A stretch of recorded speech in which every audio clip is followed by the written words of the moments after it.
Can you explain the individualization one? Yes. Does anybody have individualization? You do. Does anybody else have it? When you read it, what does it mean to you? I don't really understand. Okay. Do you want to read the definition for everybody? People who are especially talented in the individualization theme are intrigued with the unique qualities of each person. They have a gift for figuring out how people who are different can work together productively. Okay. Is there a specific part with, what did you?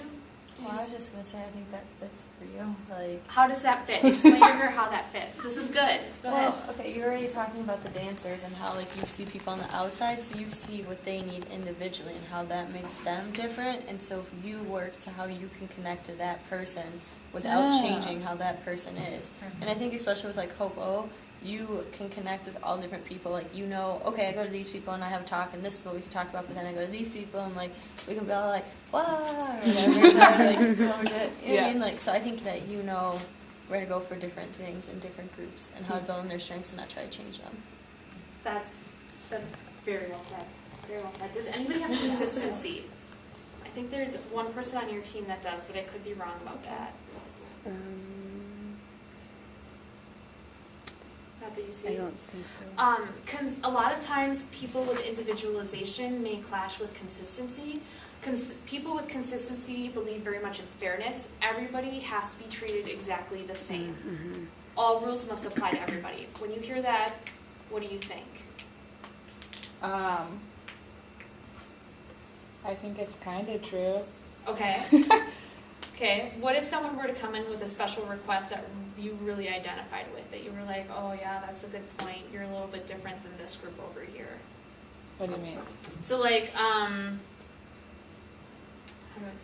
I'll give you an example from mine. So the Campus Activities Board on our campus has a huge budget. They do over 100 programs a semester. We have 300 student organizations that might do one. Both the Campus Activities Board and the 300 student organizations are treated the same as far as booking rooms, meeting rooms, postering, flyers, policies like that. Do you think that is fair? Or do you think that's right? I shouldn't say fair. Consistency would identify with fair. Kind of. I don't know. I think that rules are good and like consistency between things are good, but if there's like special like considerations with different people in different groups, like you need to take that into That's consideration. individualization. Mm-hmm. Consistency won't even think about that. They'll just know this is a rule. Okay. Because not everybody's going to feel that way. So that, I think that's, you may not be thinking that that's unique, but it is. That thought or that feeling that some things might have to be taken into account, not everybody feels that way. Does that make sense? Mm-hmm. Okay. I think, Ellie, you said it the best, or explained it the best to Ashley.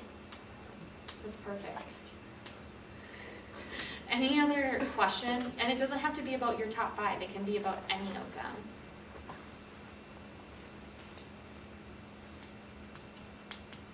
I guess the question I had was, I decided to just use my strengths from my freshman year, so what year I are you took now? it.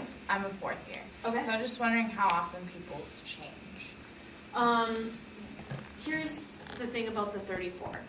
So, do you remember how I said you possess all 34? Mm-hmm. Your top 10 are really inherently you. They're unique to you.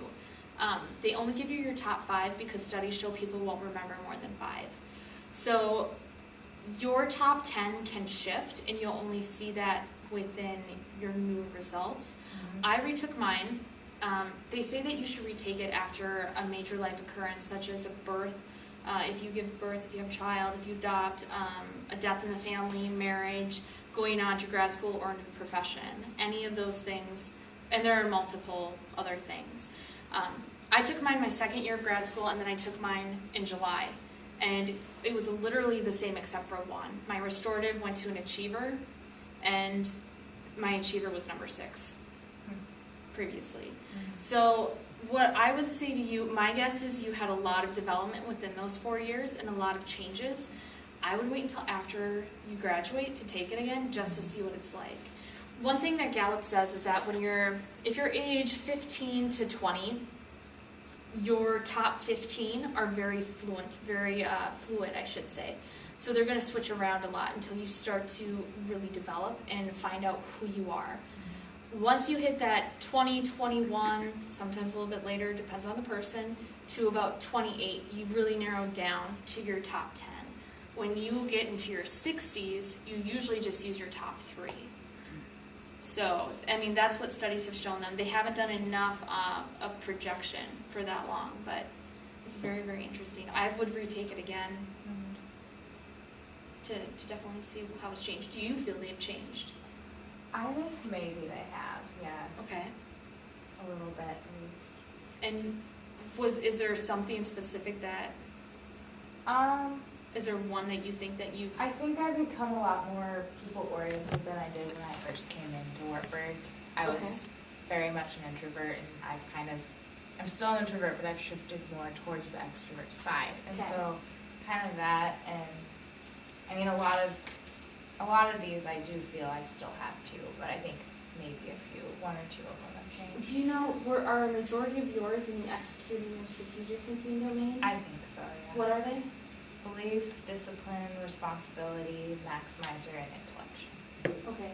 Your maximizer and your belief are within, I believe, relationship building. No, maximizers and influencing. Sorry, your belief is in relationship building.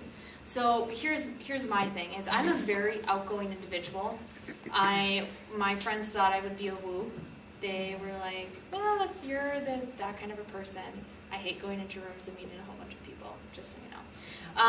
My top 5 are all within executing and strategic, and I find myself extremely boring because they are context, input, learner, responsibility, and restorative. Context, I love history. Learner, I want to learn about everything I possibly can. Input, I'm asking questions and collecting data about everything I possibly can. Some people collect other things. And responsibility, I do stuff. Restorative, I like to solve problems. Boring all the way around. I wanted to be in influencing and relationship building so bad. I had such strengths envy. When you said you were a woo, I was like, oh, I wish I was a woo. But I never will be. I know I won't be. Renee knows that. I said that in the other class too. I have such strengths envy with woo. But I am context, input, learner, responsibility, and restorative to a T. I haven't fully accepted my achiever yet because I identify so much with my other 5. But chances are good. They may have switched. They may have fluctuated. But I would say it would be even higher that you just knew how to work your strengths better to become a better people person. You know what I mean? Yeah. But I'd be fascinated to see what happens when we take it. It'll be interesting. I love strengths class. I'm such a nerd. Any other questions? And I'll just give you an example of mine. I took it in 03.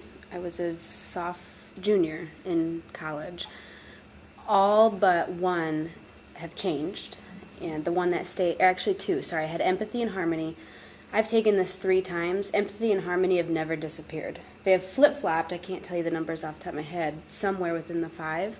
And I think when I first took it, they were actually more towards the top, because I was the kid that wanted to save everybody. I mean, I got my start the same way you did in service organizations in college, but it's because I felt like, I needed to save everybody. And now to the point where I'm using those more as strengths, they're actually at the bottom, and other strengths have kind of come up to the top. But here's the other thing too, a little surprising fact that nobody probably wants to know. The numbers don't matter. They group them in ranks, so they put your top 10 together, they do your 11 through 29, and then your 30 through 34. Your numbers really don't matter. so how did they determine what order they printed out? The assessment. If you answer more in a specific category, it'll bump them up a little bit, but they don't need it. So like just because I have developer as my number 1, that's not my number 1 strength? No, and that's the thing though, because if it's situational. If you go into a situation where, like with that kid that you were talking about, you probably had to use your developer. It probably came out a lot more. If you're in like a team like this where everyone's pretty much developed, you probably don't rely on your developer as much as you do your other strengths. So it probably falls back a little bit. But your strengths move. They're not solid. It's not consistent. So when people say harmony is my number 1, it means nothing. Like, harmony is my number one, but I really want my empathy to bump up. That means nothing. It means absolutely nothing. Interesting. Yeah. So what I'd love for you guys to do is we're going to do a small little activity. If you guys can all just get up, grab that sheet of paper that you wrote your top 5 down, and the little definition. What I'm going to have you all do is I want you to partner up with somebody, and you're going to talk about your strengths. One person's going to start off. Your partner can pick a strength that they don't know about, or you can pick one to talk about. But I want you to spend a minute or two, talking about that. Maybe how you see it in your partner, or how, if you don't understand it, ask questions. Then I'm going to say, let the other person talk, and you're going to let your partner do the same thing. And then we'll switch around a couple of times. Okay? Does that make sense? Any questions? So we're talking about all of ours or just picking one? You can pick one, you can use all 5, whatever you want to do, whatever you're comfortable with. Okay? Okay. Yeah. Let me grab my Again, context developer, analytical, charter, and focus. I think I'm gonna talk about context, issues with the past experiences. And also a lot with like friendships, about how I decide if I'm going to trust someone with like some family members, like depends on what's happened in my past. And also because of my parents being divorced, past experiences changed a lot, like I don't like relationships for a long time.